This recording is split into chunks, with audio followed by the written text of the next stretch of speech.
Deep within the dense canopy of ancient trees and tangled undergrowth that unfolded over the island of Guadalcanal like a fever dream, there stood a monumental ridge that in 1942 would become the setting to some of the most brutal and sweltering fighting of World War II.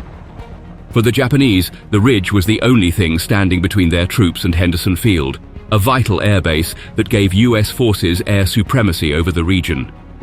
Capturing the site would be essential for the Empire's war efforts. On the summit of that ominous landmass, Marine Corps Lieutenant Colonel Merritt "Red Mike" Edson would volunteer to lead a group of 800 Marines in an unparalleled resistance effort to contain the hordes of seasoned warriors of the Imperial Japanese Army who would fight to the last man to take control of the site. On September 12, 1945, as night fell, the jungle's maw swallowed the remnants of the day, the oppressive darkness rendering the landscape eerily quiet. It was a silence so profound it seemed to throb in the ears of the defending Marines. Hearts pounding like tribal drums, the rhythm pulsed through their veins as they gripped their rifles with white-knuckled determination. Suddenly, the tranquility was shattered. The roar of artillery fire unleashed a maelstrom of violence, one of the most horrific attacks in US military history. It was a crucible of such intensity, the resulting savagery etched an indelible mark upon the location, earning it the chilling epithet of Bloody Ridge. The battle, however, would not be the ridge's final claim to fame. Another title awaited the serpentine strip of elevated terrain, a tribute to the valiant men who dared to defy fate under the stern command of Red Mike. Their courage altered the course of history, and in honor of their valor, the ridge would forever bear a more dignified title, Edson's Ridge. As the balmy summer of 1942 unfurled, the tide of the Pacific War reached the distant shores of a strategic outpost in the South Pacific, Guadalcanal. This island quickly came to the forefront for both the US and Japanese forces, each side recognizing its essential role in the grand theater of the conflict. The Japanese, striving to strengthen their grip on the Pacific, aimed to occupy Guadalcanal first. By doing so, they intended to sever the vital communication and supply lines between the United States and Australia. This move formed a part of their larger defensive strategy, threatening the balance of power in the Pacific. Meanwhile, for the United States and its allies, the necessity to halt the aggressive Japanese expansion was of utmost importance. Guadalcanal, for them, was a key strategic point, a potential launchpad for future offensives. Yet, amidst the complex geography of this island, one location stood out as the crucial point of contention: the Lugar Point airfield. Under the Japanese's dedicated construction efforts, the completion of this airfield would have bestowed upon them a significant strategic advantage. A fully operational airfield meant that they could project their air power across the Pacific, thereby posing a formidable threat to the surrounding seas and islands, and particularly to the crucial connection between the US and Australia. Faced with this pressing strategic challenge, on August 7, 1942, the US Marines set in motion a daring and decisive counterstrike. Operation Watchtower, as it was known, aimed to wrest the airfield from Japanese control, a calculated gambit aimed squarely at curbing their Pacific aspirations. The ambitious Operation Watchtower, while initially met with fierce resistance, ultimately succeeded in securing the partially completed Lugar Point airfield. This victory was not just a strategic gain, but it also served as a springboard for the US to launch air operations, dealing a swift blow to the Japanese forces in the region. Days later, on August 12th, in tribute to a fallen hero, Marine aviator Lofton Henderson, who had valiantly perished in the Battle of Midway, the airfield was christened with a new name, Henderson Field. Allied aircraft and pilots operating from this strategic location would soon earn the moniker Cactus Air Force, in recognition of the Allied codename for Guadalcanal. The surprise Allied assault on Guadalcanal had successfully disrupted Japanese plans, dealing them a blow that was not easily recoverable. With control of the airfield, the US asserted a dominant aerial presence over the Solomon Islands, creating an immediate and continuous challenge for the Japanese forces in the region.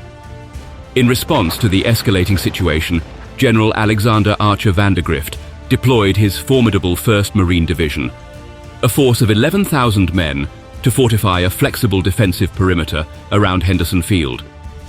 In a display of strategic acumen, between August 21st and September 3rd, Vandergrift adroitly shifted 3 Marine battalions from Tilagu and Gavutu to Guadalcanal. Among them was the fearsome Lieutenant Colonel Merritt A. Edson's 1st Raider Battalion, lending significant strength to the defense. Reacting to the growing American presence, the Imperial Japanese Army made a strategic decision. Determined to reclaim Guadalcanal, they turned to the formidable 17th Army stationed at Rabaul. This elite unit was under the command of the unyielding Lieutenant General Harukichi Hyakutake. With his honor and that of his country at stake, Hyakutake was prepared to do whatever necessary to regain control over the vital airfield. The Allied capture of Henderson Airfield and the bolstering presence in the Solomon Islands significantly hampered Japanese warfare operations in the region. The Empire of the Rising Sun, in their urgency to reclaim their foothold, would miscalculate the consequences of a hasty counteroffensive. On the fateful night of August 21st, the Japanese launched a frontal assault on Alligator Creek, situated on the eastern flank of the Marine Lunga perimeter. This brutal confrontation, remembered as the Battle of the Tenaru, led to the decimation of the Japanese First Element troops. Of the 917 soldiers, a mere 128 lived to tell the tale. These survivors faced a grim return to Taivu Point, tasked with the heavy burden of reporting their catastrophic defeat to headquarters, all while anxiously awaiting further orders and desperately needed reinforcements. By August 23rd, a fresh beacon of hope arrived. General Kiyotake Kawaguchi and his unit reached Truk, staging for their eventual deployment to Guadalcanal. In the wake of a significant loss of a troop convoy in a previous engagement, the Japanese revised their transport strategy. They began to move their soldiers to Rabaul, from where they would be ferried aboard nimble destroyers to the Imperial Navy's stronghold in the Shortland Islands. The speed and stealth of these destroyers allowed for the round trip from Guadalcanal to be completed within a single night, minimizing the risk of an Allied air raid. However, this approach was not without limitations. To bring in heavy military equipment and supplies required distinct, high-speed destroyer runs. This logistical necessity gave rise to what the Japanese wryly named the Rat Transportation, while the Allies, with an undercurrent of grudging admiration, termed it the Tokyo Express. The ingenious Japanese Admiral Raizo Tanaka, the architect of the Tokyo Express, oversaw the covert and unimpeded landings of reinforcements and supplies, much to the growing concern of the United States. The arrival of General Kawaguchi and the 35th Infantry via the Tokyo Express was a significant turning point. This reinforced presence threatened to destabilize the Allied forces. As the Japanese carried out their nighttime supply runs, Lieutenant Colonel Edson sought to undermine the enemy's plan by deploying his agile marine force around the island, striking several objectives. Edson, already hailed as a wartime prodigy with 2 Navy crosses under his belt, was about to make a pivotal decision that would drastically alter the course of the war. General Kawaguchi, with his sights set again on the Lunga perimeter, designated September 12th as the date for his ambitious attack. Preparations began on September 5th, with his forces moving west from Taivu towards Lunga Point. On September 7th, he shared his intricate plan of attack with the 17th Army, with the objective of routing and annihilating the enemy around the Guadalcanal airfield. Kawaguchi's plan involved splitting his forces into 3 groups. One group would launch an assault on the perimeter from the west, while the second contingent, known as the Kuma Battalion, would strike from the east. The main thrust, consisting of 3,000 men in 3 battalions, Kawaguchi's center body, would descend from the south of the Lunga perimeter. He also requested airstrikes on Henderson Field to commence on September 9th, along with naval warships to be stationed off Lunga Point by September 12th, aiming to destroy any Americans trying to flee. While most of Kawaguchi's troops were marching towards Lunga Point, about 250 Japanese soldiers were left behind to guard the brigade's supply base at Taivu. At the same time, British-informed native scouts reported the presence of Japanese troops near the village of Tasimboko at Taivu, situated approximately 17 miles east of Lunga. In response to this intelligence, Lieutenant Colonel Edson keen on disrupting the Japanese strategy, led 813 of his men towards Taivu. They were transported in two groups using destroyer transports USS McKean and Manly, as well as two patrol boats. At 5:20 a.m. on September 8th, Edson, along with 501 soldiers, arrived at Taivu. With air support from Henderson Field and the destroyer transports, they battled their way to Tasimboko village. By 11 a.m. the same day, the rest of Edson's forces landed. Reinforced by these arrivals and bolstered by continued air support, they broke through the village's defenses, causing the enemy troops to retreat into the jungle. In Tasimboko, Edson's men discovered a well-stocked supply base for Kawaguchi's forces, including food, ammunition, medical supplies, and a crucial shortwave radio. After seizing the supplies, documents, and equipment, the Marines destroyed what remained and returned to the Lunga perimeter by 5:30 p.m. The documents retrieved revealed a critical piece of information. At least 3,000 Japanese troops were present on the island, presumably readying for an attack. This intelligence guided the Marines' preparations for the anticipated battle, also giving them a clearer picture of the enemy's strength. Sensing an upcoming offensive, Edson and Colonel Gerald Thomas predicted that the Japanese would aim for the undefended Lunga Ridge, just south of Henderson Field, due to its commanding vantage point. Despite their warnings, General Vandergrift was unconvinced, believing the coastal route to be the actual threat. As the crucial date approached, Thomas managed to persuade Vandergrift to allow Edson's raiders to rest on the ridge, thereby subtly reinforcing its defenses. On September 11th, 840 men from Edson's unit were stationed on the ridge, ready to defend their position, yet unaware of the battle that was soon to commence. Before the battle, the Japanese conducted a series of skirmishes along the Lunga perimeter designed to test the capabilities of the American defenders around Henderson Field. The attacks were easily repelled by the amassing American forces, driving the Japanese fighters back into the jungle to mount a more powerful attack. On the eve of September 11th, the ominous roar of Japanese Mitsubishi G4M Betty bombers filled the air as explosives plummeted like hellfire onto the beleaguered American position. Colonel Edson's instincts screamed that a devastating follow-up attack was imminent and inescapable. For all their strength and skill, the Marines were still outnumbered, and on paper outmatched by the relentless Japanese forces, who dwarfed their own by a staggering ratio of 3-1. As the clock struck midnight on September 12, 1942, the Battle of Bloody Ridge erupted. Darkness engulfed the battlefield. Like a tidal wave of destruction, the Japanese troops surged forward following an artillery barrage, intent on annihilating the Marines. Miraculously, fortune favored the Americans. In a twist of fate, the Japanese attack unfolded in a chaotic, disorganized manner. The first wave charged headlong into battle before the rest of the units could synchronize their assault.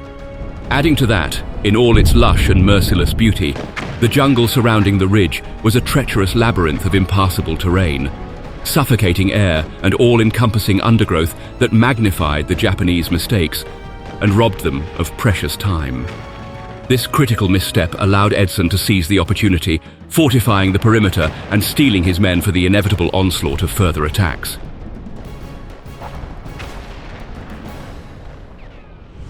As twilight embraced the battlefield on September 12th, Colonel Edson, standing resolute atop a grenade box, addressed his weary troops with stirring words that would echo through history.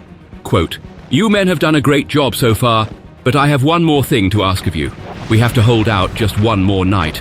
I know we have been without sleep a long time, but I expect another attack, and I believe they will come through here. If we hold, I have every reason to believe we will be relieved in the morning." The Japanese emerged like specters from the dense jungle as darkness wrapped the land. General Kawaguchi unleashed his 3,000-strong force upon Edson's meager 830 soldiers, engaging them in a ferocious battle under a moonless sky. The Japanese army, master of nighttime warfare, unleashed a series of massive primary attacks, while at the same time sending smaller groups of infiltrators who, concealed by the foliage and utter darkness, pierced the outer defenses set up by the Marines and struck right amid their positions. One such incursion on their right flank drove Marine raiders of Company B from their hilltop position, while another wave pushed back the Marines of the 1st Parachute Battalion. Desperate to hold their ground, Edson ordered a tactical retreat to the command post at the heart of the ridge on Hill 123. The emerald abyss of the jungle that had previously slowed down the Japanese onslaught now seemed to be on their side. It was a blanket that made their moves invisible until they came charging from within the impenetrable thicket. In the most harrowing moment of the nightmarish clash, panic gripped some Marines as rumors swirled that the Japanese were deploying poison gas, instilling fear in those who no longer had their gas masks. As they reached the area behind Hill 123, some Marines pressed on towards the airfield, screaming "Withdraw" to anyone they encountered, who quickly followed suit. Just as it seemed that the Marines on the hill were on the verge of breaking ranks and allowing the Japanese to overwhelm Henderson Field, Major Kenneth D. Bailey from Edson's staff and other Marine officers made their appearance. They fiercely commanded the Marines back into line, ushering them into defensive positions around Hill 123 while dispelling their collective panic. Their timely intervention helped prevent a collapse in morale. It maintained the Marines' resolve, ensuring they would stand their ground against the relentless Japanese who continued to press their advantage. Still, Edson emerged from the command post alongside a few officers, roaring encouragement to his troops, urging them to stand firm and fight, reminding them that they were the best soldiers on the face of the earth. With their spirits reignited, the raiders fought tenaciously to hold their positions, forming a formidable horseshoe defense around Hill 123. The Japanese battalion launched wave after wave of furious assaults, advancing under the meager illumination of parachute flares dropped by a Japanese float plane. Undaunted, the Marines valiantly repelled their attackers, even as the enemy wheeled a 75mm regimental gun onto Hill 80 to decimate the American command post and decisively turn the tide of battle in Japan's favor. Yet, in a miraculous twist of fate, the gun's firing pin failed, hindering what could otherwise have been a massive Japanese advantage. But there was no time to celebrate. The onslaught of Japanese forces continued unabated. Seizing the opportunity to exploit the exposed left flank of the Lunga perimeter, Edson led a daring charge. He ordered parachute companies B and C to advance from behind Hill 123, sweeping forward with fixed bayonets. The fearless paramarines cut down Japanese soldiers who had breached the Marine lines and were seemingly poised to undo the American defenses from the flank. They took position on the hill's eastern side, fortifying the Marines' stand. Meanwhile, Marines from other units and members of Edson's command staff, including Major Bailey, braved enemy fire to deliver much-needed ammunition and grenades to the Marines around Hill 123, who were perilously low on supplies. The sudden and brutal assault surprised the Japanese and sent many fleeing from the hill. The tide began to turn as the Marines unleashed a barrage of heavy artillery fire upon their foe, forcing those who survived the initial onslaught to confront the Americans' unwavering resolve in hand-to-hand combat. As the battle raged, the Japanese launched a vicious assault on Edson's left flank mere moments after the parachutists had taken position.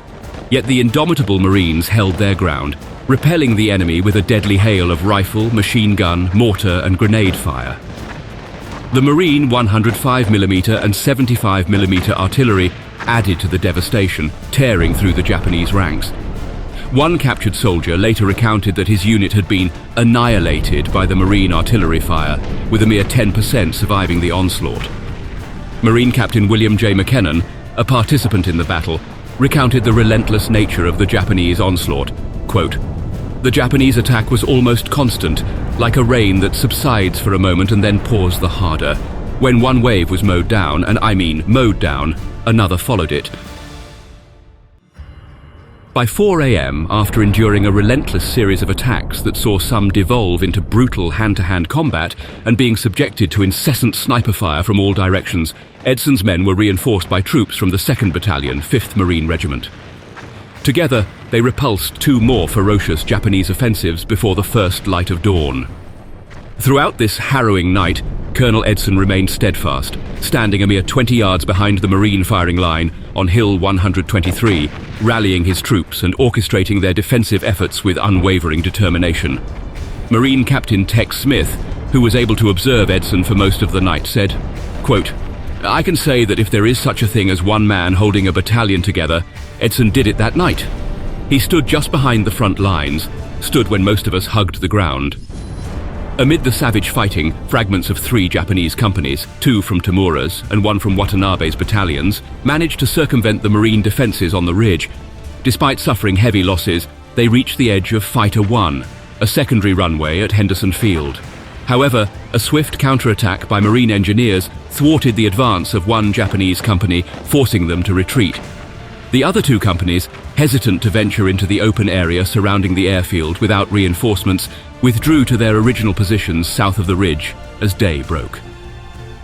As the first light of dawn crept over the horizon, approximately 100 Japanese soldiers remained exposed on the south slope of Hill 80, potentially gearing up for one final charge on Hill 123.